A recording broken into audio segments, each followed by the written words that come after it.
Bismillahirrahmanirrahim. Assalamualaikum warahmatullahi wabarakatuh. Perkenalkan, saya Dani Harisandi DM, SPT MSI, dosen tetap Universitas Muhammadiyah Papua dari program studi kewirausahaan dengan NIDN 1422018601 dan NUPTK 0454 7646 6513 0202. Baik, dalam video ini saya akan menyampaikan PDD UKT PT dari bidang pengajaran sebagian bagian dari proses sertifikasi dosen tahun 2025. Deskripsi mata kuliah ini saya akan menjelaskan salah satu mata kuliah yang saya ampu, yaitu Sistem Usaha Agribisnis yang ditempatkan pada semester 6 dengan bobot 2 SKS. Mata kuliah ini dirancang untuk membekali mahasiswa dengan kemampuan menyusun, menganalisis, merancang sistem agribisnis dan menyusun BMC secara komprehensif dari hulu sampai ke hilir. Untuk CPL Prodi yang dibebankan pada mata kuliah dapat dilihat pada tabel berikut.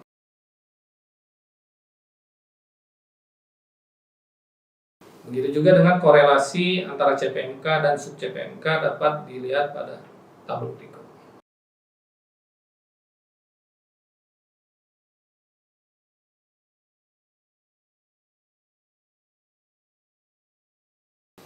Melalui pendekatan dia, delivery, interaction, and assessment, saya membangun sistem pembelajaran yang tidak hanya menyampaikan teori, tetapi juga memberikan ruang untuk berpikir kritis, praktik langsung, dan menyusun strategi bisnis nyata berbasis lokalitas Papua. Delivery-nya, saya menyusun berdasarkan capaian pembelajaran lulusan yang diturunkan melalui CPMK dan sub-CPMK, kemudian diturunkan kembali menjadi 14 kali pertemuan dengan pokok bahasan, antara lain konsep subsistem agribisnis, analisis SWOT dan PESTEL, manajemen produksi dan SCM, strategi pemasaran, pembiayaan dan risiko, keberlanjutan, inovasi dan teknologi, hingga penyusunan model bisnis menggunakan bisnis model kampas atau BMC. Semua materi disajikan melalui kontekstual dan aplikatif dengan contoh kasus lokal seperti agribisnis kelapa, kopi, dan yang lain-lain. Interaction-nya saya menerapkan proyek dan studi kasus serta mengajak mahasiswa berdiskusi dalam kelompok, melakukan simulasi usaha, pembuatan proposal dengan bisnis model kampas, dan menyampaikan melalui presentasi kelompok. Untuk assessment, penilaian dilakukan secara objektif melalui 4 komponen utama, yaitu kehadiran sebesar 10%, tugas individu dan kelompok, serta presentasi sebesar 30%, ujian tengah semester 30%, dan yang terakhir ujian akhir semester 30%. Demikian pemaparan saya tentang PDD UKT PT bidang pengajaran. Mari kita lanjutkan dengan menyimak cuplikan pengajaran di kelas sebagai contoh penerapan metode dia. Wassalamualaikum warahmatullahi wabarakatuh. Waalaikumsalam. Selamat pagi, salam sejahtera untuk kita semua. Baik, gimana kabarnya adik? Baik. Alhamdulillah. Sehat semua ya? Sehat. Ya, Jen? Sehat? Sehat. Kemarin katanya sempat kena malaria. Sudah. Pokoknya kali ini jaga kesehatan. Ya, toh? Baik, hari ini kita lanjutkan materi kuliah tentang studi usaha agribisnis ya. Hari ini kita pertama kita sepakat dengan kontraktor kuliah kemarin bahwa pertemuan kita kurang lebih 14, itu nanti kita masuk UTS dan UAS. Sisanya nanti kita pakai project ya. Baik, untuk pertemuan hari ini merupakan menjelaskan tentang definisi ruang lingkup, sejarah dan peran strategis agribisnis. Baik. Sebelumnya Bapak mau tanya dulu. Ada yang tahu apa itu agribisnis? Jadi Pak, gimana? Kalau dari pengertian dari secara bahasa, ini agri itu berarti dia seputar terkait dengan pertanian. Kemudian bisnis berarti dia bisnis pertanian. Oke. Jadi apa yang disampaikan Irwan tadi sudah betul ya. Jadi agribisnis itu terdiri dari 2 fase ya, agri dan bisnis. Kalau agri ini bisa dimaknai sebagai pertanian secara umum. Jadi teman-teman bisa melihat nanti agri ini kita lihat dari komoditasnya. Yang pertama itu pertanian itu sendiri. Yang kedua nanti peternakan. Yang ketiga kalau bisnis sudah familiar kan? Jadi sudah suatu usaha untuk menghasilkan keuntungan. Tapi karena kita di prodi kewirausahaan ini kita harus perbedaan keduanya. Rifki mungkin? Rifki kemarin sempat ikut PWB ya? Iya Pak. Kan sempat ditanya loh di proposalnya profit dan benefit. Apa tuh profit? Profit itu keuntungan yang dijalankan Berupa apa? Biasanya berupa materi atau non materi. materi. Materi ya. Jadi gini, teman-teman harus bisa membedakan. Profit itu biasanya berupa materi. Tapi kalau dalam usaha atau bisnis kita nggak semata-mata orientasinya profit, tapi ada benefitnya. Apa contohnya benefit? Misalnya gini, Ayub bikin usaha sempat bikin keripik dulu ya. Nah, bikin keripik itu apa nih profitnya? Jelas keuntungan kan? Secara material. Benefitnya, Ayub pakai bahan baku dari mana? Bahan baku lokal. Bahan baku lokal. Nah, artinya apa?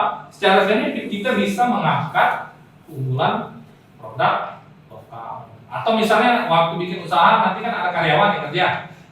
Ini juga Ayub bisa buka lapangan pekerjaannya. Kalau di slide itu kan definisi dari agribisnis secara vertikal ya. Jadi keseluruhan rangkaian kegiatan yang mencakup produksi, distribusi, terus penyimpanan, pengolahan dan pasca panen. Oke, sampai sini dulu. Ada yang mau ditanyakan tentang definisi ya? Memahami dulu apa itu agribisnis.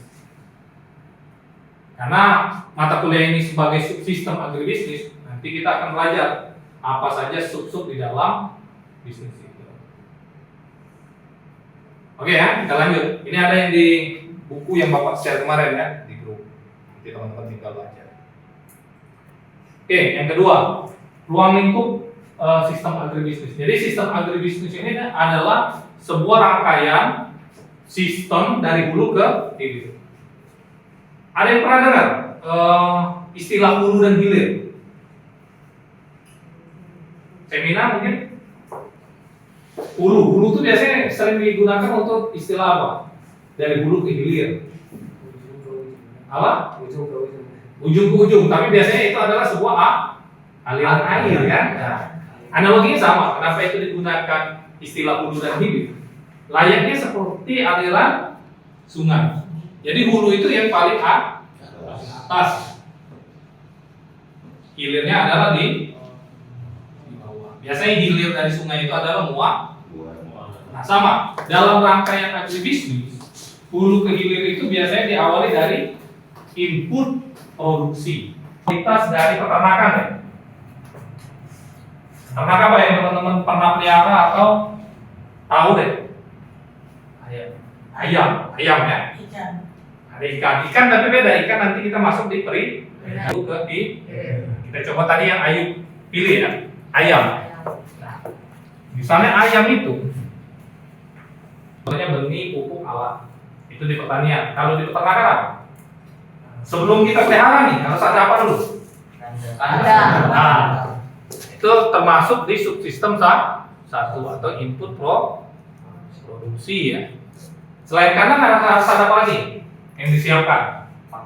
Pakan, lagi alat, ya kan? Nah, itu termasuk di subsistem satu. Nah, turun lagi itu nanti ada yang namanya subsistem dua. Dan bisa lihat di situ disebutnya usaha tani atau produksi atau istilah lain budidaya. Pernah kan dengar budidaya peternakan? Budidaya tuh ini mainnya di subsistem dua. Ini baru mulai nih kita menyiapkan ayamnya, ya kan? Kanan sudah siap, paha sudah siap, alat sudah siap, baru kita beli ayamnya. Sambil dicatat ya. Tapi di buku sudah ada semua itu, nanti tinggal dibaca. Ini ada namanya breeding, feeding, dengan manajer. Nah, 3 hal ini di peternakan harus dibuang. Breeding itu apa? Bibit yang baik. Sama nanti di tanaman bibit yang baik seperti apa? Di peternakan seperti itu juga, di perikanan juga seperti ini. Bapak ngambil contoh kasus ayam tadi, yang di peternakan, contoh ayam yang sehat apa coba? Ya secara ini saja, secara apa kita lihat sehari-hari. Kalau melihat ayam itu sehat, Ayam yang aktif. yang aktif sama seperti manusia toh. Kalau dia apa? Susu, lesu, itu indikasi dia sakit. Jadi paling mudah itu performanya ya tadi, bulunya bersih, matanya bersih, gitu kan? Semua lubang bersih. Artinya seperti itu cara mencek breeding. Breeding itu adalah yang kedua, feeding. Ada yang tahu feed? Food. Kalau manusianya food. Apa food? Makanan. Kalau di istilah peternakan itu feeding. Feedingnya apa saja kalau makanan ayam? Nanti ada turunannya. Itu mungkin di pertemuan selanjutnya ya. Terus yang terakhir nanti manajemen. Nah, manajemen ini mulai dari manajemen pemeliharaan, kesehatan, kebersihan dan lain-lain. Nah, yang ketiga, ini sudah masuk di pertengahan nih ya, subsistem subsistem 3. Apa itu? Pasca panen atau pengolahan. Ada juga beberapa ahli menyebutnya value added. Value itu nilai, added itu menambahkan. Jadi menambahkan nilai dari produk-produk pertanian itu di subsistem 3. Contoh ayam. Ayam itu kalau sudah besar kan dipanen. Ya, Kira-kira bisa dijadikan apa ayam? macam-macam. Apa contohnya? Lagi ayam Ayam. chick plus Chicken nugget, chicken nugget. Nah, ayam makanya dan lain sebagainya. subsistem hilir ini atau di pengolahan ini yang value paling tinggi. Nah, di pertemuan selanjutnya nanti ada kita tata rantai nilai. Jadi seberapa banyak sih petani itu mendapatkan nilai ekonomis dari agribisnis ayam? Bapak kasih contoh selingan saja nanti di pembahasan lebih dalam di pertemuan. Orang kalau panen telur tahu harga telur berapa di tingkat petani? Kalau satu rat itu ada yang 90. Bukan, ini yang satu butir. Kalau satu butir. Paling 4.000. 4.000. Iya. 2.000 itu kalau 4.000 sudah di end user kan, di Ya. toko. Kalau di petani itu pasti harganya 2.000. Iya. Tahu nggak? Ayam itu bisa bertelur berapa lama? Maksudnya dari mulai melihara sampai baru bisa bertelur. Ada yang tahu? 3 minggu. Enggak, dari kecil lah. Ya, tapi kalian jangan lihat ayam ya. Sebenarnya gini, ayam itu mulai bisa bertelur itu umur 6 bulan udah bisa, mulai bertelur ya. Tapi produksi puncak di atas 1 tahun. Kebanyak teman-teman melihara ayam 1 tahun baru bisa ngasilin telur. Kenapa Bapak bilang di subsistem 3 ini edit value ini paling tinggi?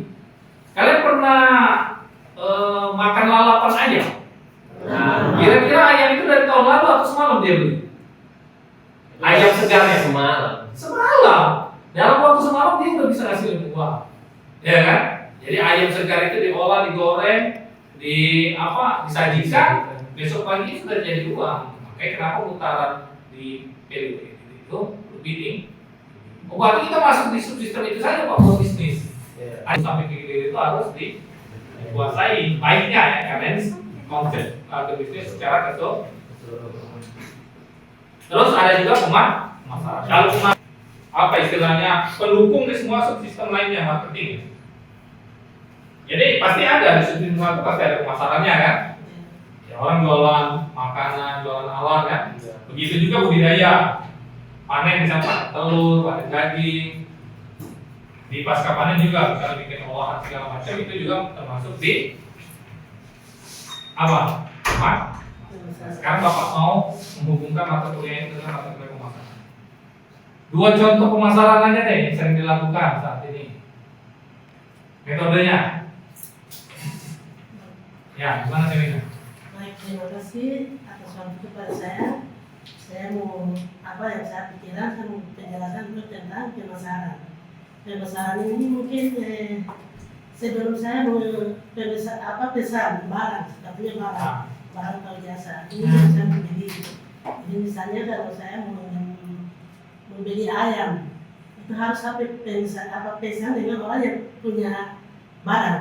Jadi Ya, sebelum itu metodenya menggunakan apa biasanya? Offline atau online? Yang sering dilakukan. online juga atau sejenisnya bisa. Itu yang Bapak maksud tadi, sistem marketing. Bisa dilakukan dengan cara offline ataupun online. Nah, tapi sebelum lebih jauh, Bapak mau tahu dulu, apa sih arti pasar? Marketingnya pemasaran. Pasar itu apa sih? Pasar itu tuh kalau saya dengar Iya, apa coba? tempat terjadinya proses transaksi. Transaksi, membeli. Yang lain? Pasar berarti tempat jual beli. Tempat jual Iya. betul kalau definisi secara tempat. Tapi pasar itu lebih definisinya adalah bertemunya penjual dan pembeli. Pembeli. Iya dong? Iya. Nah, belum tentu terjadi transaksi jual beli, bisa aja dia cuma tawar menawar. Nah, sekarang pertanyaannya seperti Bapak ini, di sini ada nggak pasar? Ada, ya kan? Ada penjual dan pembeli. Contohnya di mana? Aplikasinya Shopee, ya kan? Nah, itu bisa disebut Pak. Makanya nanti di pembahasan lebih dalam di subsistem 4 kita akan lebih detail tentang apa itu pemasaran, termasuk juga nah, untuk yang subsistem terakhir penunjang. Penunjang ini lebih ke sebenarnya supporting system ya. Maksudnya supporting system itu apa? Di setiap sistem itu pasti harus dibutuhkan Mungkin pasti Bapak sudah jelaskan Ya. maksudnya. Tetapi cara pengelolaan dan pemasaran ini mungkin dari awalnya seperti mungkin mengambil modal atau bagaimana. Oh ya, tanya bagus. Jadi ini, karena subsistem agribisnis ini mata kuliah dasar ya. Jadi adik-adik akan lebih detail itu nanti di mata kuliah pengolahan dan pemasaran, kan ada mata kuliah tersendiri. Tapi dasarnya sama. Ketika kita berbicara pasca panen, kan ada mata kuliah pengolahan industri pangan toh. Nanti di semester 5 atau 6 kalau Bapak nggak salah. Nah, itu teman-teman akan lebih detail membahas ini. Contoh tadi, dari komoditas peternakan, contoh ayam tadi tuh. Iya. Dari mulai telur itu sudah bisa diolah. Ada itu olahan telur. Banyak. Apa coba? Telur asin. Telur asin, ya, telur ceplok, Iya. macam-macam. Nanti telur kalau menetas dari apa? Ayam. Dari ayam. Ayam ya jelas. Semuanya bisa dipakai. Jangan berpikir cuma dagingnya ya. Bulunya bisa nggak dipakai? Bisa. Bisa. Kreativitas juga ada kan diajarkan tuh. Iya. Ada mata kuliah kreativitas dan inovasi. Nah, di situ nanti teman-teman akan menggali lebih dalam tuh ide-ide bisnis. Oh, ternyata dari ayam ini banyak sekali ide. Apalagi dagingnya kan. Dagingnya itu banyak sekali turunan-turunan. Seperti itu mungkin ya.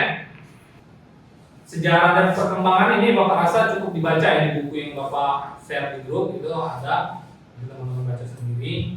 Tapi pada dasarnya pertanian ini sudah ada semenjak zaman dulu, tapi sifatnya tradisional. Nah, terutama kita di Papua ini kan kita lebih ke apa dulu? Pola pertaniannya meramu, ya kan? Kita lebih banyak memanen hasil hutan. Apakah itu termasuk hutan? Kita masuk, tapi yang masih tradisional. Nanti berkembang mulai ada istilah agroindustri. Terus ya kalau di peternakan ada namanya domestifikasi. Jadi ternak yang ada di alam, yang dulunya ayam kan liar ya, ditangkap, dikasih kandang, ternyata bisa nih beranak. Nah, ini diproduksi secara massal. Sekarang bahkan sudah era digital. Teman-teman bisa beternak lewat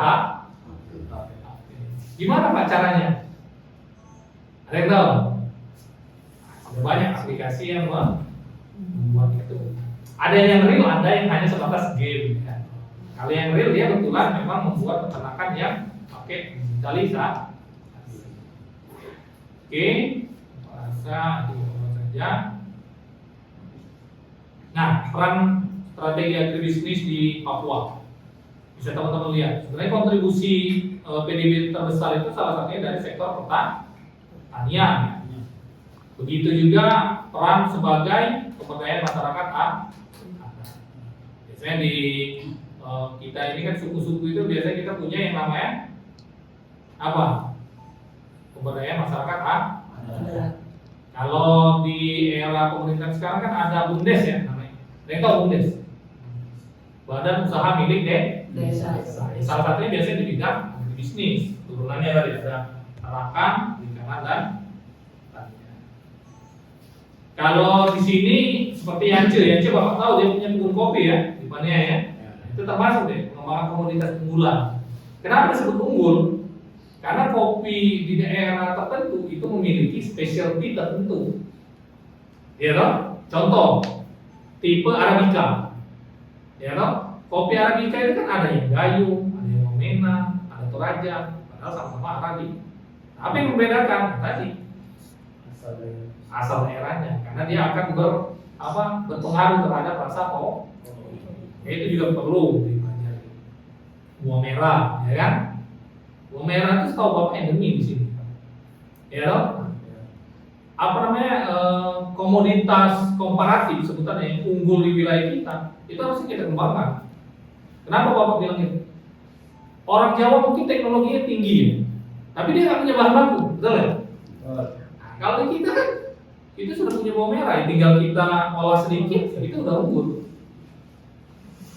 Kalau teman-teman misalnya di kewirausahaan bersaing mau bikin mie, kita kalah cepat sama mahasiswa di Jawa karena di situ teknologi sudah lebih duluan, ya kan?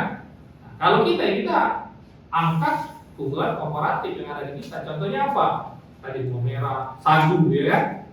Sagu itu terkenal di kita dan berhasil termasuk juga nanti kita harus memperkenalkan akses pasar melalui teknologi dan e-commerce ya. Bapak tahu nih beberapa daerah kan udah ikut program BWMW loh. Itu salah satu warna untuk mengembangkan ilmuwan di bidang. Baik, itu materi untuk hari ini. Nanti referensinya bisa dibaca di sini ya. Mungkin sudah Bapak share, kemarin dibaca. Nah, untuk menutup materi hari ini Bapak minta keluarkan kertas 1 lembar.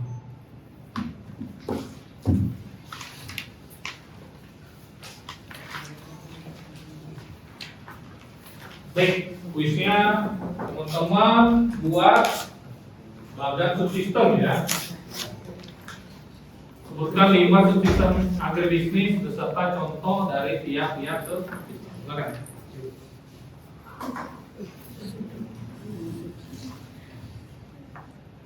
Oke, Bapak kasih waktu 10 menit.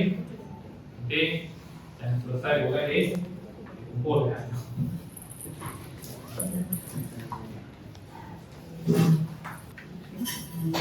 Problemnya udah dikumpul, udah kerjain nanti kan kalian bingung juga bacanya. Baik, silakan dikumpul kuisnya. Untuk pertemuan minggu depan kita membahas tentang subsistem input produksi ya. Teman-teman baca dulu materinya di buku, nanti usahakan minggu depan kita lebih banyak diskusi. Tentang perkuliahan hari ini dengan sama-sama berdoa menurut agama dan keyakinannya, berdoa dan silakan.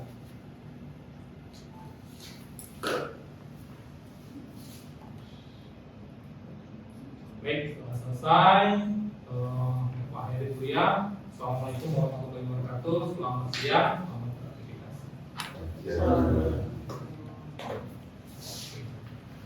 Openingnya tadi belum ada.